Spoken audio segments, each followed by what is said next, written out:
कबीर जी की एक पंक्ति याद आई है,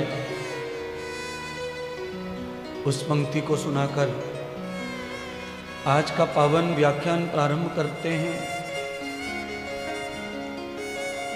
श्री कबीर जी कहते हैं, जैसी करनी वैसी भरनी, करेगा सो भरेगा। आप सब शायद कबीर जी को जानते हैं, पर उनका जीवन परिचय सबको पता नहीं होगा। कबीर जी कैसी परिस्थितियों में, कैसे लोगों के बीच में रहकर भी भगवत स्मरण करते रहते हैं कि कबीरा तेरी झोपड़ी गलकटियों के पास, करेगा सो भरेगा, तू क्यों होता उदास। कबीर जी की झोपड़ी के अगल बगल एक तरफ वैश्या का कोठा और दूसरी तरफ कसाई का घर। रोज कसाई गला काटता था बकरे का, और एक तरफ वैश्या। पूरे दिन भर मर्द आते थे, पुरुष आते थे वैश्या के घर। कसाई और वैश्या में दोस्ती हो गई तो उन्होंने सोचा हमारे बीच में ये महात्मा जो है रहता है, इसका पत्ता साफ किया जाए। दोनों ने मिलकर कबीर जी की झोपड़ी में आग लगा दी। अब कबीर जी की झोपड़ी तो झोपड़ी है फूस की, दूसरी बन जाएगी एक दिन में, और कुछ तो था नहीं, जल गई, राख हो गई। कबीर जी ने देखा मेरी झोपड़ी जला दी, कोई नहीं, शाम को फिर बना लेंगे। अचानक हवा आई, झोपड़ी में से कुछ चिंगारियां उड़ करके वैश्या के कोठे पर गिरी और कुछ कसाई के घर में। उसका कोठा जला दिया, उसका घर जला दिया। कबीर जी सब तमाशा देख रहे हैं। कबीर जी ने कहा, तुमने मेरी कुटिया जलाई, झोपड़ी जलाई, और मुझे कुछ नहीं करना पड़ा। मेरे यार ने तुम्हारा सब कुछ जला के राख कर दिया। ये बात मैं क्यों कथा में कह रहा हूं? ये बात मैं इसलिए कथा में कह रहा हूं कि हम एक तो दुष्ट हों, दुर्जन विचार के हों, और हमारे बगल में कोई सज्जन, कोई भगत रहता हो, उससे हम जलते रहें।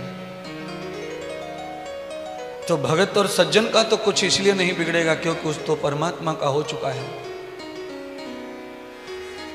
अगर हम उससे ईर्ष्या करते हैं, जलते हैं, तो हमारा सब नष्ट हो जाएगा, क्योंकि हम परमात्मा के नहीं रहे। इसीलिए सब श्रोताओं को मैं कहना चाहता हूं, भगवान की कथा गाने वाला, भगवान का भजन करने वाला, राष्ट्र की सेवा करने वाला, यज्ञ अनुष्ठान करके समाज को प्रदर्शित अनंत दर्शन देने वाला, ऐसा कोई व्यक्ति आपके बीच में हो तो उससे हमेशा प्रेम रखो, उसके साथ घृणा ईर्ष्या का व्यवहार न करो, नहीं तो उसका जो प्रकोप है वो बिना हाथ हिलाए तुम्हारा सब कुछ खत्म कर देगा। क्योंकि भगवान से एक बार अर्जुन ने पूछा, प्रभु आप सबसे ज्यादा किसे चाहते हो? अर्जुन को लगा कि भगवान यही कहेंगे, अर्जुन तुम ही मेरे प्रिय हो। पर अर्जुन के सपने पूरे नहीं हुए, भगवान ने ऐसा नहीं कहा। अर्जुन को लगा था ऐसा कि पूरे महाभारत में तो भगवान मुझी को सबसे निकट मान रहे हैं, हो सकता है मैं ही निकट हूंगा। पर भगवान कहते हैं, नहीं अर्जुन, मेरा कोई प्रिय नहीं है संसार में। नस्तद्वेषाम नस्तप्रियाम। और देखो अर्जुन, मेरा दुश्मन भी कोई नहीं है संसार में। मैं किसी को चाहता हूं ऐसा भी नहीं है, और किसी से नफरत करता हूं ऐसा भी नहीं है।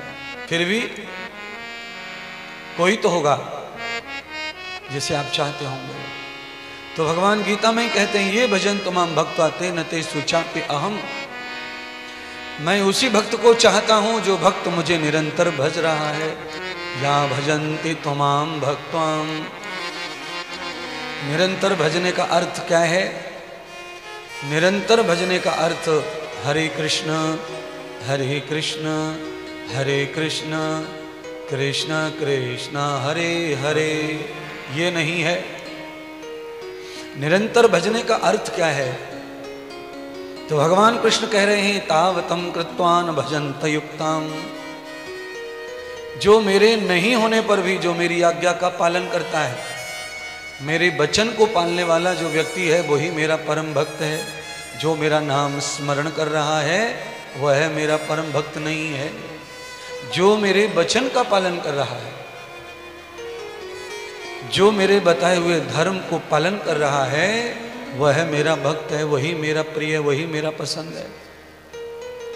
अब आप सभी श्रोता कौन से भक्त हैं भगवान के? आपकी श्रेणी कौन से भक्तों में रखी जाए आज कथा में?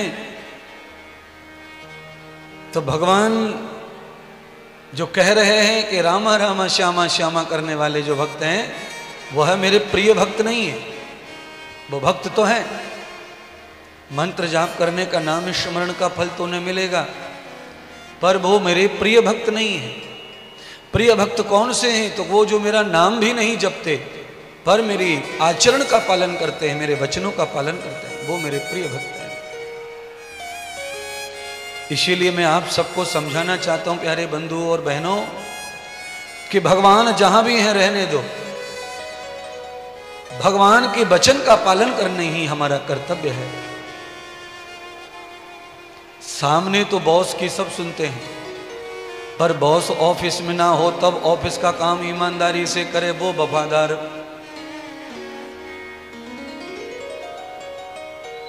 बॉस के सामने तो सब कर लेते काम, पर बॉस नहीं है तब जिम्मेदारियों को जो निभाते हैं वह परमात्मा को अति प्रिय है, और वही मालिक को प्रिय होते हैं, वही स्वामी को प्रिय होते हैं। आप अगर वचनों को मेरे समझ रहे हैं तो अपने आप को बदलने की कोशिश करो। अच्छा, आप में से मैं ये कहूं कि आप में से ही कोई लोग ऐसे होते हैं जो बहुत मुंह दिखाई करते हैं, सामने सामने तो बहुत करते हैं, पर जैसे ही मालिक गया कि फिर आप बहुत आलसी हो जाते हैं, कर्महीन हो जाते हैं। ऐसे प्राणी को भगवान प्रसन्न नहीं करते, प्रिय नहीं मानते।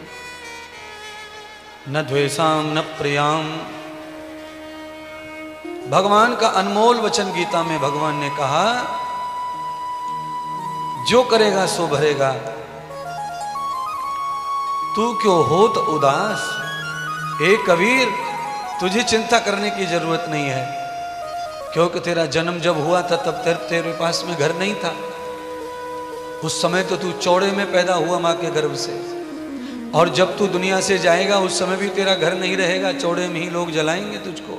इसलिए उदास होने का सवाल ही नहीं है। तो कबीर जी हंसते हंसते निकल गए और देखा दोनों के हवेलियां कोठियां जल रही हैं, हाहाकार मचा है, घर बेघर हो गए, वैश्या घर नहीं बसा पाई, कसाई दोबारा घर नहीं बना पाया, जीवन भर औंधे पड़े रहे धरती पर चौड़े पर। और कबीर जी ने दूसरी जगह जाकर रात रात में कुटिया बना ली, झोपड़ी बना ली। उनको लगना क्या था, थोड़ा सा फूस, दो बांस खटा कर लिया छत।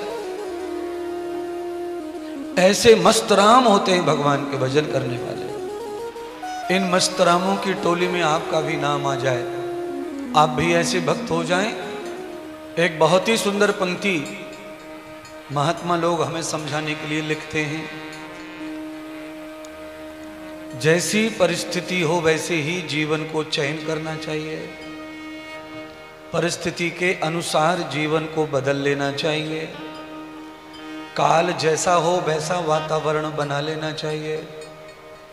उससे व्यक्ति को कष्ट कम होता है, परेशानी कम होती है, दुख कम होता है, और थोड़ा बहुत जो होता है उसे वो समझ लेता है